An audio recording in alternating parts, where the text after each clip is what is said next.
And first of all, good afternoon and welcome to District 7610 Lunch and Learn. We're bringing back this series. And, we are starting out with a terrific program that is designed to benefit everybody. And it's all about your personal brand and why you should care. And really, what is it about?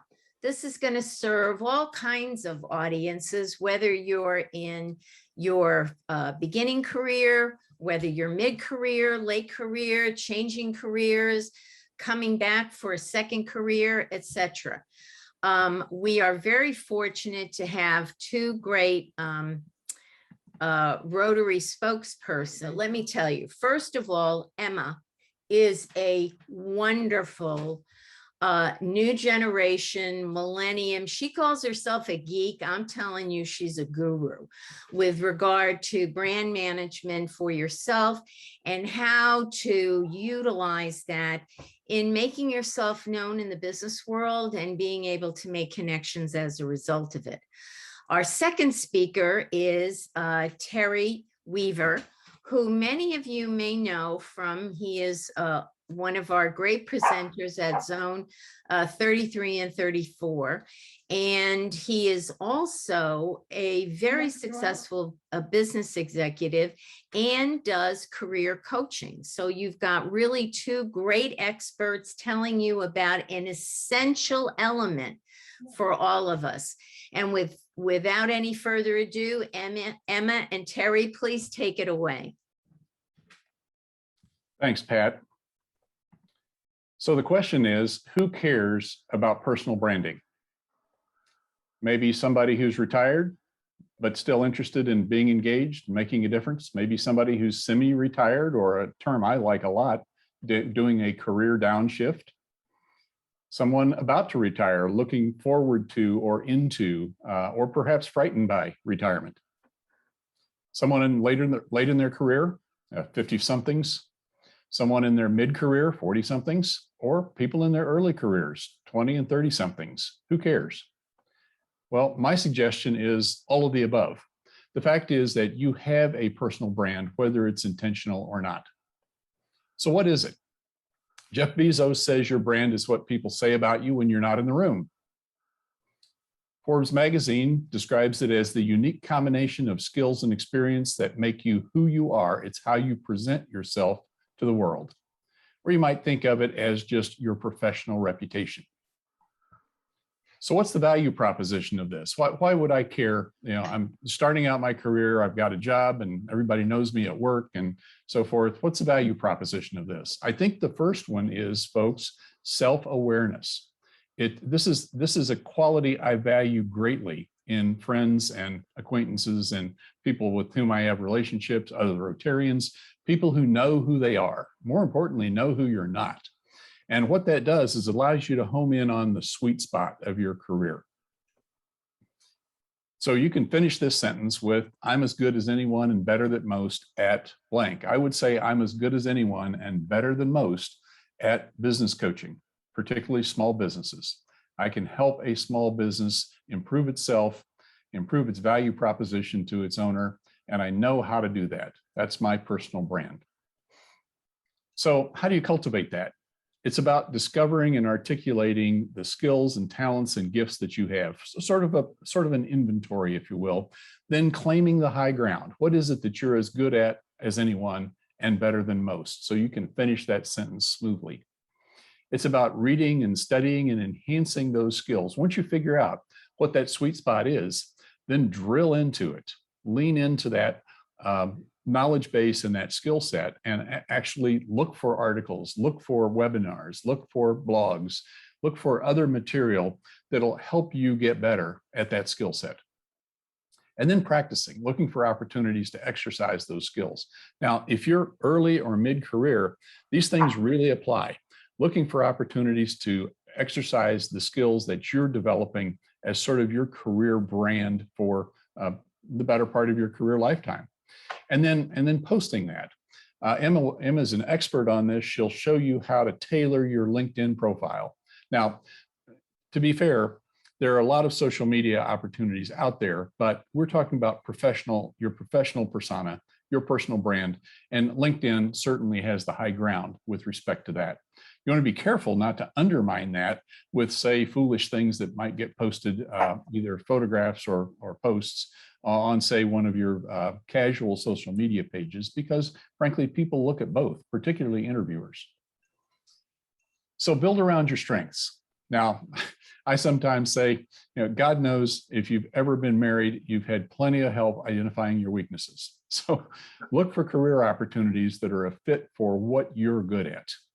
And then in your career, look for opportunities to attend conferences, even if you have to pay some of that on your own dime, to present papers, to actually, create a paper on a topic that's relative to your brand. First of all, it's a great learning exercise for yourself, but then you get platform time, you get airtime, and you probably get a presentation posted as a part of the proceedings of a conference. Look for seminars or training that your employer offers. Some people spend a lot of time trying to avoid those kinds of things. I'd say jump into them.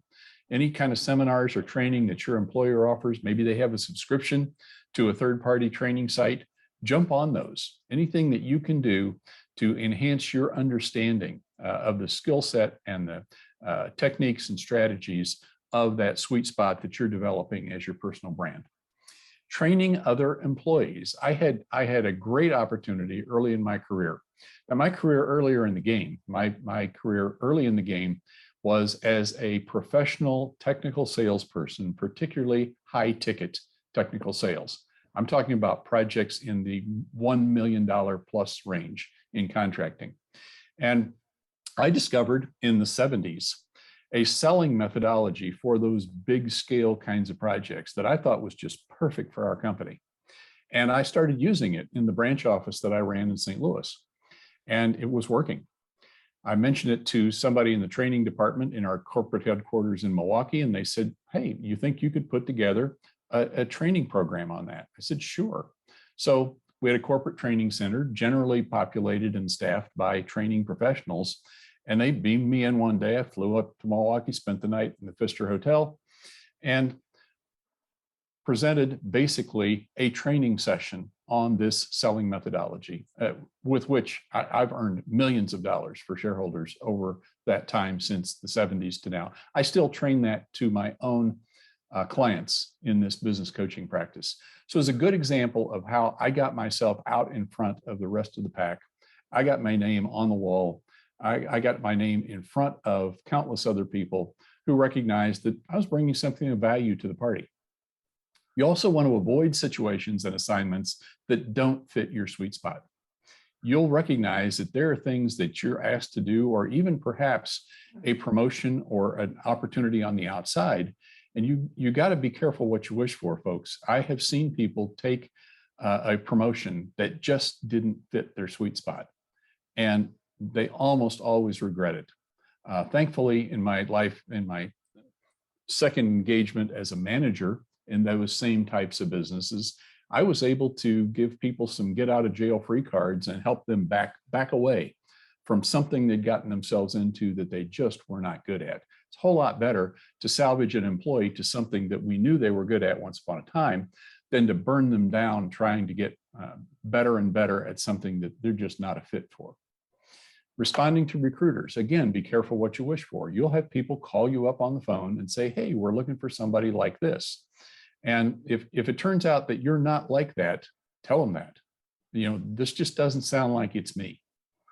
Also, for promotions within, again, when you're looking at a promotion inside the company, just because you've been good at one thing, it does not necessarily follow that you'll be good at the next, unless the next trades on those same skills and talents that you've built over time. And then, of course, if you're actively in a job change search, somewhere along the line, you may decide that either I've maxed out with this organization, or I've got myself into a toxic culture situation, or you want to just relocate geographically. Then you're talking about an active job change search. And of course, if you've done this homework we've just talked about, then you're perfectly positioned to go out on the street saying, "Here's what I'm looking for. Here's who I am." And you've built some collateral to support that brand, such as those papers and conferences and training and that type of thing. And what you're looking for in a career, what everybody's looking for in a career. And I've had 3 jobs like this. I've had 3 jobs, this being one of them, where I can say, I just can't believe I'm getting paid for this. This is so much fun. I do it for free. But the fact is, if I didn't charge my clients, they wouldn't pay any attention to me. So I just can't believe I'm getting paid for doing something that I absolutely love to do. So the end game of this then is you set yourself up for a potential encore career. Now, you don't have to commit to this now, but the fact is that, people are healthy and active and mobile in their 60s and 70s and 80s. And it just doesn't seem right that the only thing you do with your day is play golf and go to Rotary meetings. So maybe you want to think about working at something you really love doing on your own terms. I work a few days a month at this business coaching practice and absolutely love it. I work that in between Rotary and grandkids and other travels and that sort of thing. And it's just the best thing ever, getting paid for doing something you absolutely love and getting paid well. So what you do is you extend the concept of service above self. You extend the concept of service to providing wisdom and value for clients in exchange for money. And that way you make a difference in a lot more people's lives. You make a difference in a lot of people's lives in Rotary, but you can make a difference in a lot of people's lives through an encore career. If you can actually help a business, in my case, if you can actually help a business grow and prosper, it not only is helpful to the business owner, but it's helpful to all the employees and frankly, some of their customers as well. A business that's working better is a better service to its community in the form of customer service. Nice supplementary income. And again, you wake up in the morning and say, I can't believe I'm getting paid for this. So now the question is how? Where do I start with this? And for that, I'm going to hand off to my partner, Emma, who will talk about how you create your personal brand. Emma? Hi, thank you, Terry. Hi, everyone. I will dive right into things. For this presentation, I want you to adjust your mindset. I want you to think of yourself as the product that you're trying to sell. You are your own brand. So what does this mean? When someone mentions your name, what do they say? What do you want them to say? When your reputation precedes you, this is personal branding. There's a quote I absolutely love that says, personal branding is the difference between who are you and thank you for being here. So how do we get to the thank you for being here? We get there by personal branding, which is the process of marketing yourself as a brand. It's a process of developing a consistent message about you, your skills, and your knowledge. It helps differentiate yourself from your peers and your competitors as an expert in your field, because you're able to communicate the essence of who you are and what makes you unique and the value that you bring to the table.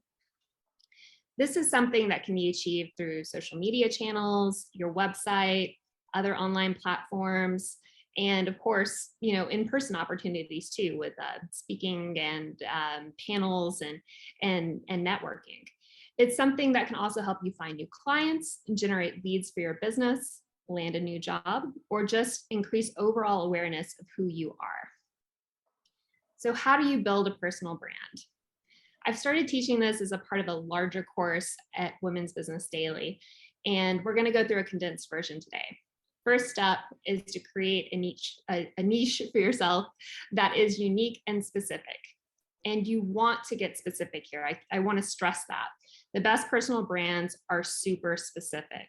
Whether it's your client, your customers, or your employer, people want to know what you can do for them.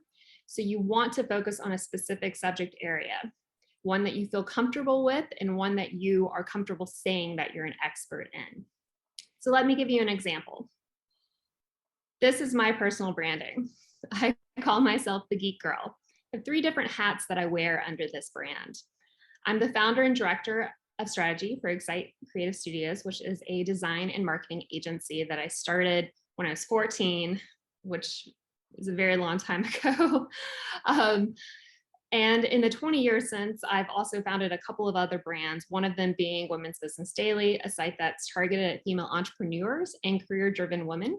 My content there revolves around professional and personal development, work-life balance, and a whole slew of other things. And then lastly, I'm the founder and editor of fanbolt.com, which is a geek lifestyle and entertainment news site. This all sounds like a lot, right? Probably like it's all over the place and it's not specific at all, right? But I assure you it's not. Each one of these are a separate profitable business. And the last two are actually the biggest portfolio pieces that Excite Creative Studios has. It allows me to showcase what I can do for clients because I've done it for myself. I create brands with strong presences. I create content that's optimized for Google, and I grow and maintain these sites and these brands. So I've branded myself as the geek girl. Makes a little bit more sense now, right? I love design, I love programming, and I geek out over those in the same way that I do Star Wars movies, Mandalorian, Marvel movies, DC movies. The perception of geek tells people that I'm knowledgeable, I'm excited, and that I have a lot of fun with my job. And wouldn't you rather have someone like that working on your projects than someone that's just doing it because it's their job?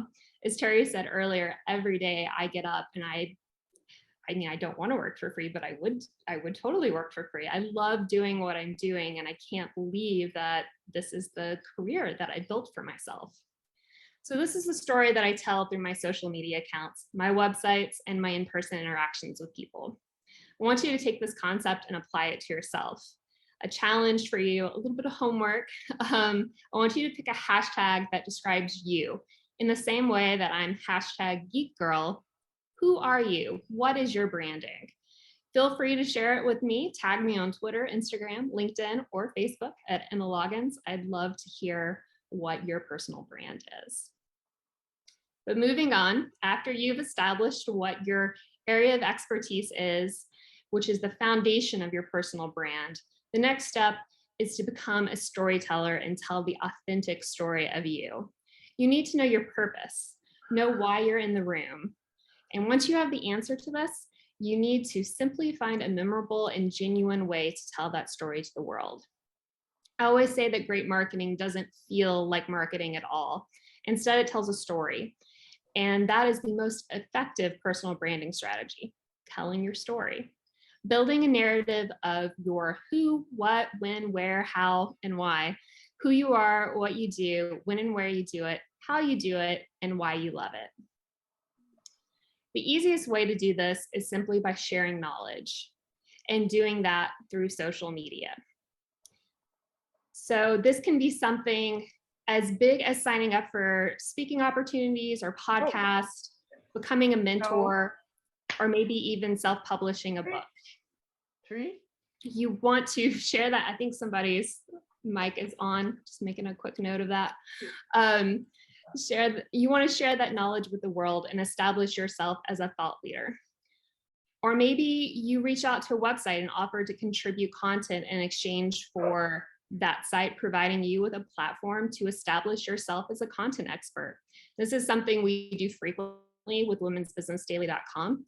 We have a number of contributors that have been able to share their expertise with our readers and also generate new clients for themselves, and also just establish themselves as a thought leader. So there's opportunities out there that you can find like this, and it's a really great opportunity to spread your message and establish yourself as a thought leader. Next step. It can be something as simple as signing into LinkedIn as well and sharing tips or interesting articles with your connections or followers. You can try to share a post daily if you can on whatever platform your target audience is on. We're talking a lot about LinkedIn, and of course, this is the best place to, B2B connections or for employers. LinkedIn is where you want to be. If you're looking to do something that's more B2C, Facebook, Twitter, Instagram, there's specific platforms depending on what you're trying to do and the audience that you're trying to reach. So keep in mind that the more frequently you post, the more you're going to show up in the feeds of those that are following you, and the more that your followers will have an opportunity to engage with you. Next, you need to be consistent. If you're consistently creating content about your focus area, It's much easier for you to get recognized as a voice in that space. But consistency isn't just about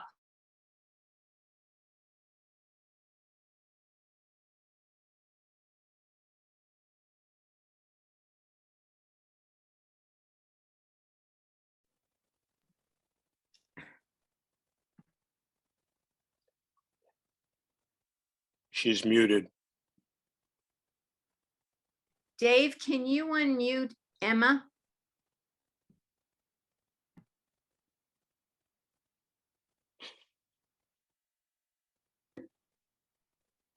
I touched nothing.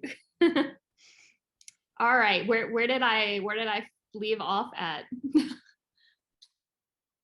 Step 4, be consistent. Okay, step 4, be consistent.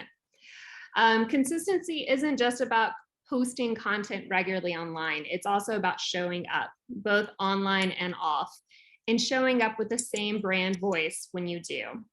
If I ask you to picture Coca-Cola's branding in your head, you instantly see that can of Coke. You see the logo, you see their iconic shade of red. You probably even hear the sound of a Coke can opening. If I showed you a series of products, you could quickly identify which one was Coke. Why? Because their branding and content they put out is so consistent, visually consistent, even when it's different or for a different product like Diet Coke or Coke Zero.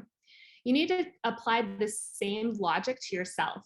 Even the tiniest inconsistencies can poke holes in your brand and make people feel like you're not authentic.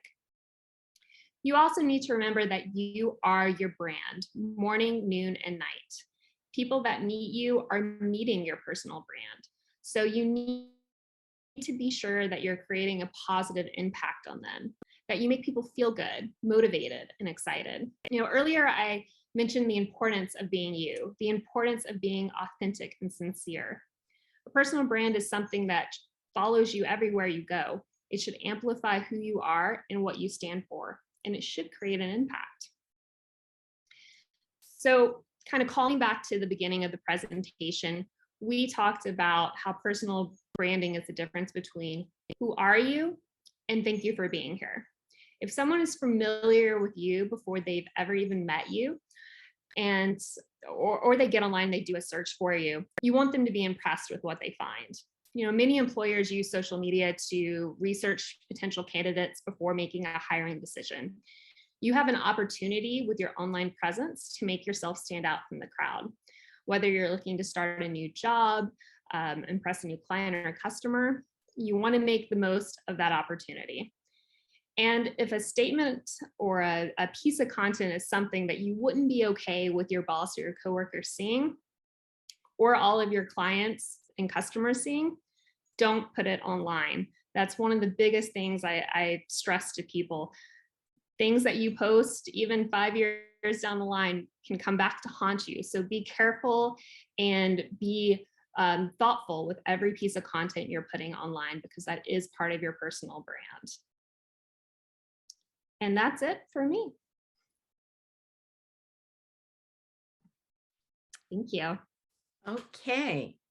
Well, gosh, this is a lot to take in. And I know that we have people. One thing I wanted to ask Emma and Terry for, and this is open now for everybody to ask their questions. And if you can, we'd love to see your faces as well. But what about in terms of being a Rotarian and being a community? Say, for instance, I'm a person that I don't perceive myself, maybe I'm not technically employed and in a profession. How does this help me as a Rotarian? Well, I'll be happy to take that. And I think how it helps you as a Rotarian is in exactly the same way. In Rotary, you probably want to look for your volunteer brand, shall we say. You probably want to know what you're good at, what you're interested in, what you're passionate about, so that you can focus on those kinds of opportunities and those kinds of projects. You know, what kinds of projects do you prefer leading? What is your best role on a project team? May not be the project leader. It may be the marketing person. It may be hands and feet and arms and legs. It may be execution, et cetera. Okay. Celia, did you have a question that you wanted to ask? No? Okay. Popping in, thank you. No, that's okay. Was this helpful to you, Celia? This is really great. Actually, it was very helpful. Yeah, it gets the wheels turning, definitely. So yeah, I appreciate it. This is really great. Okay. I wanted to ask Emma, Emma, tell us again about some of those sort of consistent threads through across these businesses that you're in, because, in my role as a volunteer and my role as a business coach, I've said many times that, a 30-member Rotary Club and a 30-person small company look exactly alike from the inside. They succeed for the same reasons. They fail for the same reasons. So I take branding and marketing and sales and technology backgrounds that I have, and I apply it across both. Interestingly, I get good ideas from both places. I get ideas from Rotary that I can use in my business. I get ideas from my business that I can use in Rotary. It's a symbiotic sort of relationship. So, Emma, how does that play into your core skills across these multiple business platforms? Yeah, absolutely. There's a couple things I want to touch on here, so I want to keep my thoughts organized. One thing that's really interesting with Fanbolt and Women's Business Daily is I'm constantly being approached by, brands and PR companies that are marketing their clients and the brands that they're working with. So it's really interesting for me to see how, someone large like Warner Brothers compared to a small mom and pop PR shop, how the differences and similarities are in what they're pitching and what resonates with me. That has been a really interesting learning point for me over the years. I've gotten some really interesting pitches that then have affected the marketing work that I've done with Excite, or how I've approached product or projects with Excite. So I'm kind of, in a way, I get to be on both kind of sides of this, right? Like I'm marketing my clients, but then I'm also being pitched, different movies and TV shows and brands and product lines to feature on my different sites. So that has been really a great educational opportunity for me over the years. Another thing I'll say, as far as kind of, separating yourself from the competition, I have always found that, kind of bringing this personal side of myself to my work has always created a deeper connection between me and my clients. I'll hop on a call with a client and we'll talk about, XYZ things on their project. And then they'll, end the call by saying, did you see the latest episode of this? What did you think? What should I be watching right now? Have you seen Dune? Have you, all these kind of questions that gives us an opportunity to connect on a personal level, which only strengthens the business relationship. The majority of my clients that I've had some clients that have literally been with me since I started Excite back in 1998. And I was in 8th grade then. And I still have some of those clients now. And a lot of my clients, once I start working with them and then I'm maintaining their website and I'm kind of helping them with all different facets of their marketing, I'm staying with them for, a decade, 5 years, and just growing that relationship on. And I'm a firm believer that it's not just because of the work that I do, because obviously there are a lot of web designers and marketers and creative agencies in the city, but I really do believe that the personal connection and the fact that they're seeing me do that on and continue learning on Fanbolt and Women's Business Daily and my other client projects, to be able to bring that knowledge to their project as well, it just helps to create such long and successful relationships. Well, first of all, we have a comment that says, this has been great. It's practical and helpful presentation that I've seen in a long time. Now, one of the questions we have is, Terry, could you talk a little bit more about LinkedIn and how you improve that profile and the writing papers that you were talking about? Sure. this is part of the idea of claiming the high ground. In other words, you have to, first of all, establish what you want to be known for, and then you got to back that up. So you start by simply saying, I'm as good as anybody and better than most at. And hopefully it has the added advantage of being true, but then you need to back that up with content. And that content in the form of, for example, my expertise as a small business coach, I started doing that with the help of a e-marketing coach. I started doing that in 2014. And so in 2014, I'm sorry, in 2004. And in 2004, I started a blog on topics relating to small businesses. Now, this was, I think, just as LinkedIn was being invented. And, this was a second site. It was on what was called Blogger. I think it's now Google Blog. But I started writing articles about small business, and I just get these ideas. They just fall out of the sky. I'd see something in an airline magazine. You remember when they actually had those, or I'd see something in Forbes, or, later I'd see something in Yahoo Finance or some other, business source, or I'd bump into somebody at a meeting, and, they'd share an idea with me, and I'd write an article about it. Now, to be fair, it's a gift I have. I can knock out a 300, 400, 500 word article in a matter of more, 15, 20 minutes.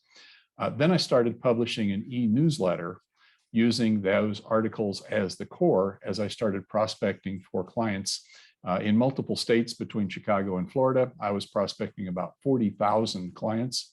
I'd send them an e-newsletter every month with 3 or 4 articles about how to more effectively grow and develop their small business. And I got business out of it. So yeah. The same thing would be true of a library. You can then link those kinds of things if you do, say, a paper for a conference, or you have, now we've got a lot more video content. If you do a video such as this, that you then can link. There's a version of this that was cut last month for Rotary Works that Emma and I did. That's up on LinkedIn. And of course, it's now indexed by Google and other sources, so people can find us. Yeah. Celia, you do have a question now. I do have a question. Thank you. For both of you, can you talk a little bit about the process that you have to, when you're presented either with a new opportunity or a new relationship or a venture, or for those of us who are, maybe pivoting or considering how to do this, branding or rebrand, what are the considerations that you go through in your mind about whether this is going to be a good venture for you or not? That decision-making process, whether you're going to try to take this opportunity or whether you're not going to take this opportunity, and maybe how that changed from your beginning, wherever your beginning was, or and how different that is now. What are your kind of touchstones to make that judgment call? Emma, anything on that? Yeah. Do you mean as far as like taking on clients and them being a good fit, or do you mean more kind of on the side where I'm being pitched things and whether or not I want to include it? Both. Yeah. Okay. Definitely. Thanks. Okay. As far as clients, I have a very broad range of clients that I work with, a lot in fintech and kind of startup tech companies. Those are really my sweet spots. That's what I really love working with. But then I also really love working in B2C, retail, where they're selling products and we're getting to kind of, think of product strategies and how that's going to play out on social media and on their sites and the email campaigns and all of that. So when I'm looking at, a client and whether or not they're a good fit for me, I'm looking at specifically what their goals are and if those goals are realistic and if they have as much passion about their company and their brand and their product as I do about mine. Because at the end of the day, it really boils down to that passion, right? Like if you're really passionate about something and you're going out of the way to be an expert in that area and be a voice in that area, it's just a matter of time until that explodes. And when I see that amount of passion and that potential for growth, that gets me really excited. So those are the clients that I always find myself drawn to, and I really connect well with. On the other side of that, when I'm being pitched, whether it's being pitched, a female founder to feature on women's business, or whether I'm being pitched a TV show or, a product to feature on FanVolt, I'm looking at the positioning of whether or not it's a good fit for those audiences. Those are very specific audiences.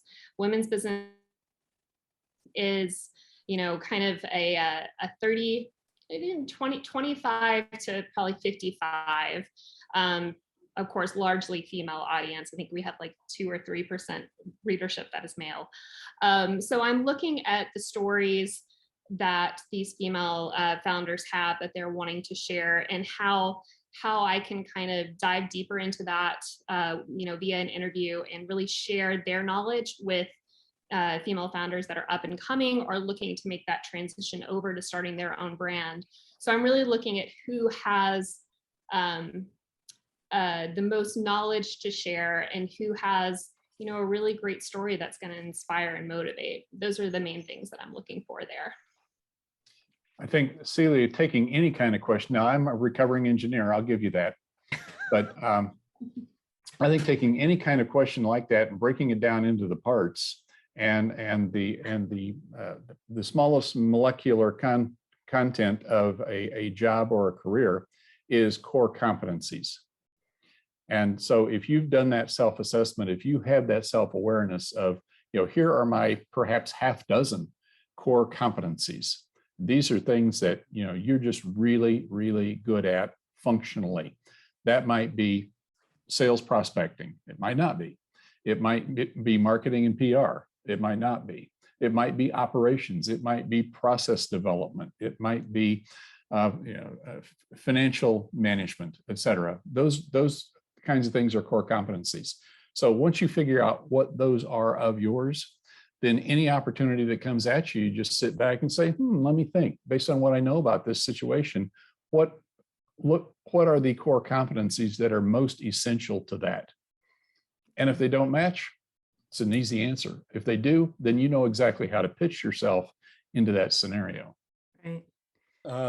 Someone had a comment, it was Gene, that they're not really on social media. I'm assuming because of security and privacy. Is there a way to build a brand with minimal social media interaction? Or if not, is there a way to kind of ensure more privacy and security when you're doing it? I think that social media is kind of depending on your goals, right? That's the first and most important thing to establish. What are your goals? Social media is almost a necessary evil for everyone now. Whether you like it or not, you have to have some sort of presence, because what happens if you don't, especially as brands, you could have a disgruntled customer that comes in and claims your name on social media, or, they leave a review about you on Google. And because you don't have any other presence, that's the first thing that comes up when someone searches for you. So if for no other reason than just owning your social media presence, owning your brand on social media, you should absolutely do so. That's your real estate. As far as privacy concerns, I hear that. There are a number of privacy settings that you can put in place to kind of make yourself feel more comfortable. I won't dive deep into that because that's a whole black hole topic. But there are some great articles online about how to, how you can keep statuses private versus public, how you can, control access to your account, double factor authentication. That all of that, there's a ton there. But at the end of the day, kind of calling back to the end of my presentation, if you're not comfortable with something going up and everyone in the world knowing it, then don't put it on social media, because that's really broadcasting it to the world. Hey, Mary Gordon, did your dog have a question? No. Another. Apparently, but I don't know how to translate. Yeah. There's Very, another component to this, and Emma touched on it, and I think she's right. And that is that in today's world, today's world exists. There's a cyber world that exists in parallel to your real life. right. And you kind of have to be both places because people will look for that and they'll find whatever's there. You want to write the narrative, and that's one of the That's good right. reasons to be there. I remember back, in the late 2000s, the internet had been invented for 5 or 6 years. Had a friend of mine who called me up one day on the phone, and we still used it then. And so she called me up on the phone and she said, "Hey, this guy just blew into town and he claims to be this big arts philanthropist and this, expert in this and that and so forth." And she said, "Have you heard about him?" And I said, "No, I've never heard of him, but tell me more." So she did. While I'm doing that, I'm on, I think it was Netscape at the time. So I'm on Netscape searching for this guy by first and last name. Okay. He's invisible. This man is invisible to the internet. And I said, "Amy," it was her name. I said, "Amy, I don't see how anybody that's doing the things he claims to have done could be invisible to the internet." And so after saying that, then I decided to go test it. So I put my grandfather's name in the search. Now, he was born in the 1880s. Okay. Put my grandfather's name into a search, and sure enough, he'd been a state representative in the Kansas legislature, popped right up. I said, what about grandmom? What about his wife? Put her name in there. Sure enough, she was a historian and genealogist and had written things, that got published in newspapers. And of course, a lot of those hometown newspapers have now gotten scanned. And so I said to myself, that's a pretty good litmus test of legitimacy. I later had a lady that blew into town and was trying to raise money for a startup business. I mean, she was trying to raise millions of dollars. And she claimed to have all this pedigree and all this stuff. And I searched on that. You know what? I couldn't find evidence of any of that. I think it was all just vapor. Of course, I didn't invest any money with her. Well, I'd also just add to that some research data. In my organization, we did an extensive research project that also is aligned with the Pew Research Institute regarding what do consumers look at when deciding to pick a provider. It doesn't matter the service. And irrespective, and this is really critical, irrespective of the consumer's age, they look for social media. They look that you have a website, that website is current, that you have a Facebook page that is current, that you have an Instagram, that you have some additional presence on social media, in addition to being a perhaps bricks and mortar operation as well. So again, whether you are 70 or 17, people are assessing social media as a part of that decision-making process. One other question we have is, talk about this in the context of businesses. You have a business. I think people want to see the connection between your personal brand and your business brand, and what happens when you have to make changes with that. Terry, do you want to take that, or? You mean you want to change? You want to change your brand? The business needs to change. Mm-hmm. And so the person is perceiving that their personal brand is attached to that business brand that needs to move somewhere else. I'm talking right now with a prospect. They are not yet engaged as a client, but we're talking about how they can migrate their business brand. And they're in a project-oriented business, and they also sell material. I don't want to get into the details of it, but they do end-use contracting as well as sell materials. Think of it as, say, home improvement, that sort of thing. And so I said, well, your website is mostly focused on the products that you sell. It seems to me that what you want to focus on is the end use. You want to focus on that finished project, either in the form of a photograph, preferably a video, or maybe a video testimonial from that now thrilled customer that you've just satisfied. And so if it were me, I'd be populating my website with those in use and testimonial types of things, rather than here's the laundry list of products that we offer. Right. And that gets back to something that someone's asked, how do we use this with Rotary?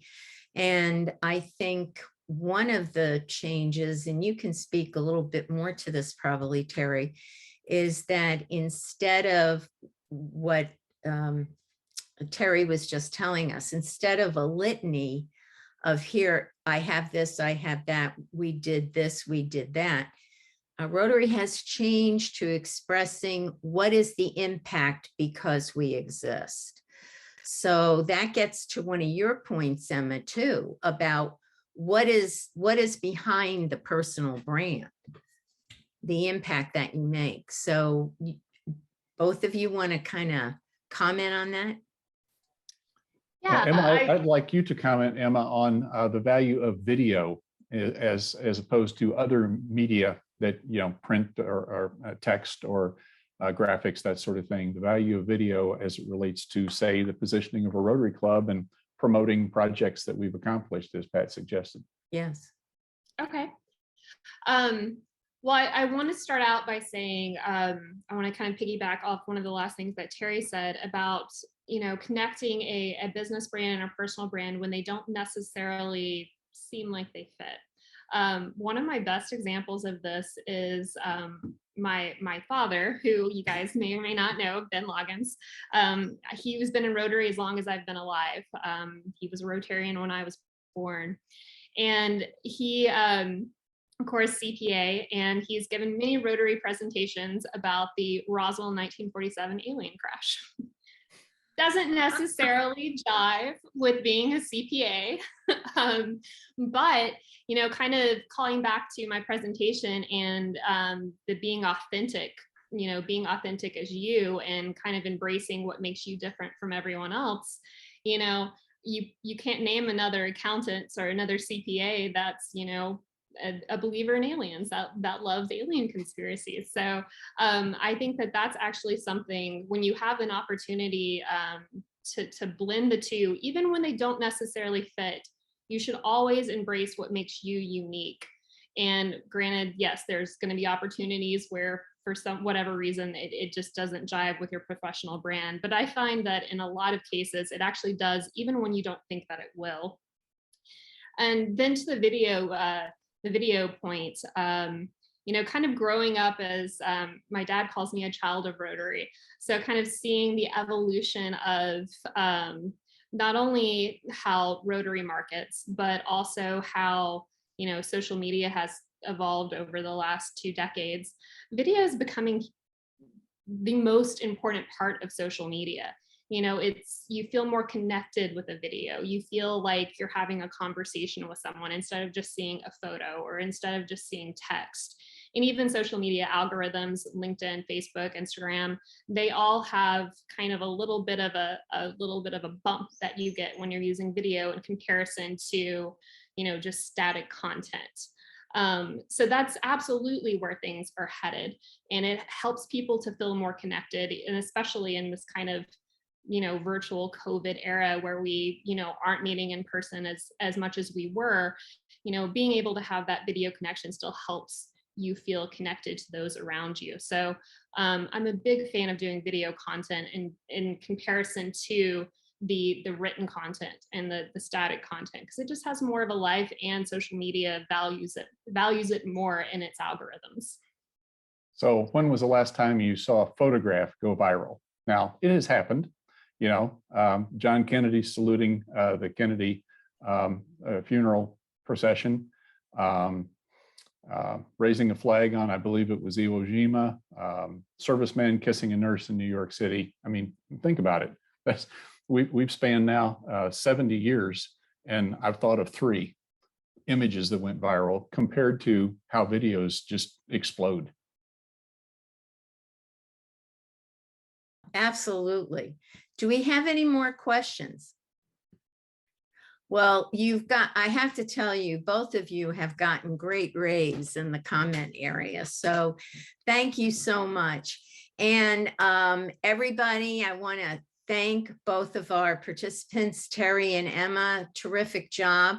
I've decided I'm at the, yes, thank you, Terry, for putting up your contact. And please do save the chat.